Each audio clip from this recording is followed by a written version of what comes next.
नमस्कार, low cost advance fish farming channel में आपको स्वागत है। मैं विकास एक एक्सपर्ट हूँ। पिछले कुछ दिनों से फिश फार्मिंग के कुछ स्पेशल फिश के ऊपर मैं डिस्कशन कर रहा हूँ डिस्कशन कर रहा हूँ जो आप लोगों ने काफ़ी पसंद किया। काफ़ी बंदे ने कुछ डिमांड किया था, उस टाइप से मैं वीडियो बना रहा हूँ। आज मैं मेनली डिस्कशन करने वाला चीतल फिश के बारे में। चीतल फिश एक्चुअली नदी वाला फिश है। नदी के गंगा, ब्रह्मपुत्रा, इन नदी में ये अच्छी तरह से मिलता है और अच्छा ग्रो भी करता है। इनका मुख्य भोजन है छोटे जिंदा मछली या छोटे छोटे कीड़ या लार्वा। ये मेनली इसका मेन भोजन है इसका छोटे मछली। इसी ये एक्चुअली तालाब में हम लोग जो भी राक्षस टाइप का मछली होता है या पर दूसरे मछली को खाने वाला जो मछली होता है, इनको हम रखते नहीं है। ड्यू टू रीज़न ये हमारा दूसरे मछली को भी खा सकता है। लेकिन चीतल ऐसा एक फिश है, इसके सहारे हम कुछ चीज़ को बायोलॉजिकल कंट्रोल कर सकते हैं, लेकिन उसका एक मात्रा होना चाहिए। अगर अनकाउंटेबल ऑफ फिश अगर तालाब में छोड़ देंगे तो प्रॉब्लम क्रिएट होगा। ये मेनली हम लोग तालाब के अंदर चीतल फिश को जो अनवांटेड छोटे छोटे फिश होता है, देखना कहीं बहुत सारे तालाब में आपको बहुत सारे छोटे छोटे फिश जो पानी में या कहीं नाला से आपके तालाब के अंदर आ गया होगा, वो काफ़ी छोटे छोटे फिश आपके तालाब में आप तैरते हुए नज़र आएगा। और वो बहुत भयंकर तरीके से वृद्धि होता है अपना। अब क्योंकि वो बहुत जल्दी बच्चा भी देता है और तालाब के अंदर वो बिल्कुल भर जाता है, जिससे कारण क्या होता है, हमारा तालाब के अंदर जो भी न्यूट्रिशन है, प्लैंकटन वगैरह है, वो बहुत क्विकली उसको ख़त्म करता है। और दूसरी बात, तालाब के अंदर जो डिजॉल्व ऑक्सीजन है उसको भी वो कम करता है। तो देखा जाए तो कैसे भी करके हमारा डिजॉल्व ऑक्सीजन हमारा तालाब के अंदर कम कर रहा है। तो हमारे तालाब के अंदर जो भी भोजन है वो उसको ले रहा है।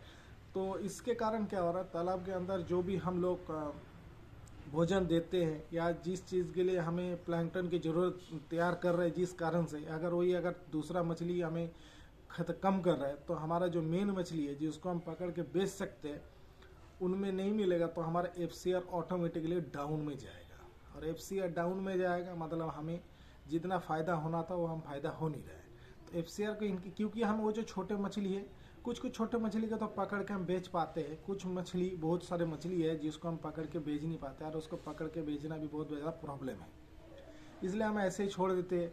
तो हम इसको कंट्रोल कर सकते कुछ फीस के हेल्प से, जिससे हमें वो मछली जब बड़ा होता है तब हम उसको बेच भी पाएंगे और हमारा जो छोटे वाला मछली इसको कंट्रोल भी हो जाएगा। इसके लिए हम चीतल फिश का इस्तेमाल करते हैं। चीतल फिश मेनली दूसरे फिश को लाइव फिश भोजन करता है, भोजन के आकार में लेता है। तो ये काफ़ी बड़ा तक भी होता है, 8 किलो, 10 किलो, 15 किलो तक होता है।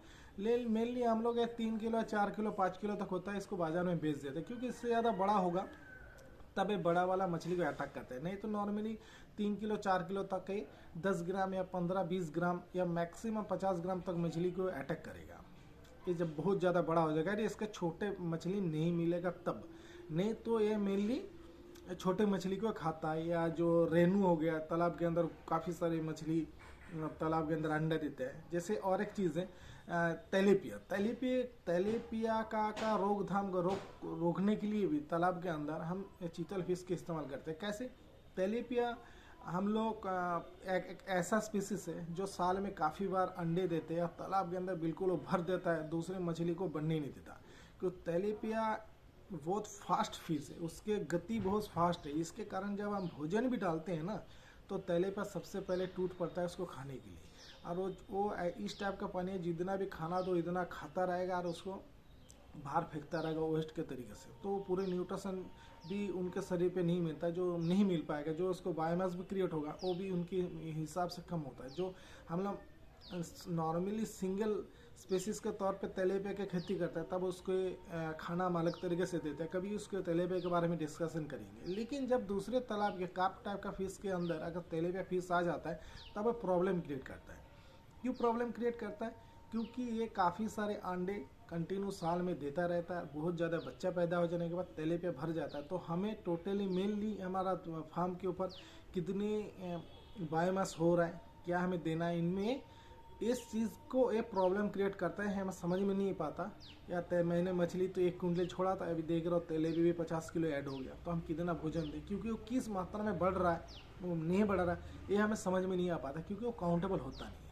तो हमें तेल, और दूसरी बात तेली पे क्या वो ख़त्म करना भी इतना आसान नहीं है। दूसरा मछली को तो एक बार हम जहर देके ख़त्म कर दे तो ख़त्म हो, लेकिन तेले पे ऐसा नहीं है। आप कभी भी वॉच करके देखना, अगर तेलेपे को मारने के लिए आपने जहर दिया और तालाब में फिर पानी भरा तो तेलेपे का फिर अंडा आ जाता है। तेलेपे काफ़ी तरीके से आता है, कभी एक दिन डिस्कशन करेंगे, लेकिन तेलेपे का हम बायोलॉजिकल कंट्रोल कर सकते हैं। तेलेपे का जो बच्चे होते हैं इनको हम चीतल का फिश का भोजन के रूप में हम दे सकते हैं। मतलब चीतल अगर हम छोड़ेंगे 5 डेसीबल 1 या 5-2 डेसीबल में 1, मतलब 2 डेसीबल में 1 या सिंगल डेसीबल में 1। 2 डेसीबल में 1 देने से अच्छा है, एक सिंगल डेसीबल में 1 देने से वो थोड़ा साइज में कम होगा, तो 2 डेसीबल में देने से उसके दो डबल साइज होगा, जो मैं पहले भी मैंने बताया था। क्योंकि ज़्यादा फिश डाल देने से फिश ज़्यादा बड़ा हो जाएगा, ऐसी बात नहीं है, उसको पर्याप्त भोजन चाहिए। तो भोजन और एला का चाहिए।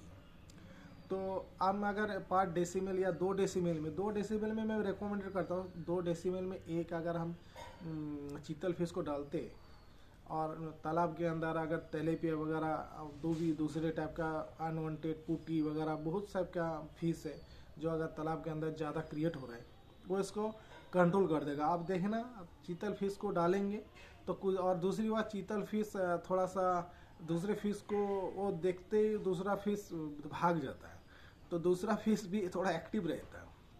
वो आता देखा जाता है जिस तालाब में चीतल फिश है उस तालाब में मछली बीमार बहुत कम पड़ता है, और उसको डेथ केस भी बहुत ज़्यादा कम आता है, क्योंकि वो मछली उसको देख के थोड़ा सा भागता है। इसको इसलिए चीतल फिश को पुलिस फिश भी बोला जाता है। मतलब ये क्या कंट्रोल करता है सबको, बिल्कुल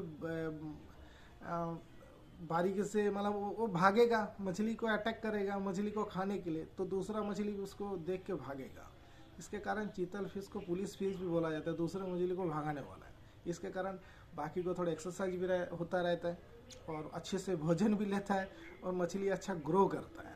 तो आप चीतल को अपने तालाब में इस्तेमाल कर सकती हो एज ए बायोलॉजिकल दूसरे अनवांटेड फिश के मतलब कंट्रोल करने के लिए। ऐसा नहीं, अब इसको सिंगल स्पीसीज को खेती अगर करना चाहोगे तो आपको बस इसके लिए भोजन आपको लाइव फिश डालना पड़ेगा, इसलिए सबसे अच्छा है। और चीतल फिश का बाज़ार भाव भी बहुत ज़्यादा है, ये 400-500 किलो या 1000 रुपया किलो तक बेचता है इसके साइज के ऊपर।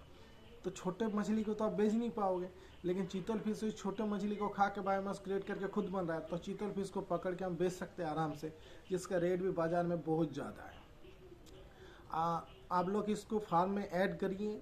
अगर कोई भी इस वीडियो के ऊपर आपको जानकारी चाहिए तो आप कृपया इसके ऊपर कमेंट करना, क्योंकि कमेंट आप करते हो तो दूसरे फार्मर को भी हेल्प मिलता है मेरे आंसर से।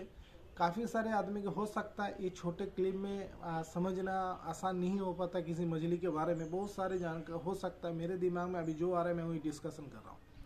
फिर भी आप लोगों को अगर कुछ लगता है तो कृपया कमेंट करके बताना, मैं इनको पक्का जवाब दूंगा। मेरे फ़ोन नंबर भी काफ़ी सारे जगह पे दिया हुआ है, अगर ज़रूरत पड़ता है तो उसमें फ़ोन भी करके आप पता कर सकते हो।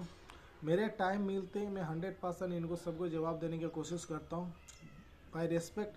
कोई प्रॉब्लम नहीं है सर, मेरे को टाइम मिलना चाहिए, मैं बिल्कुल जवाब दूंगा। अगर जो फार्मर नए हैं तो पक्का सब्सक्राइब करना सर, आप मेरे चैनल को थोड़ा सा लाइक और शेयर करना। जय हिंद, नमस्कार।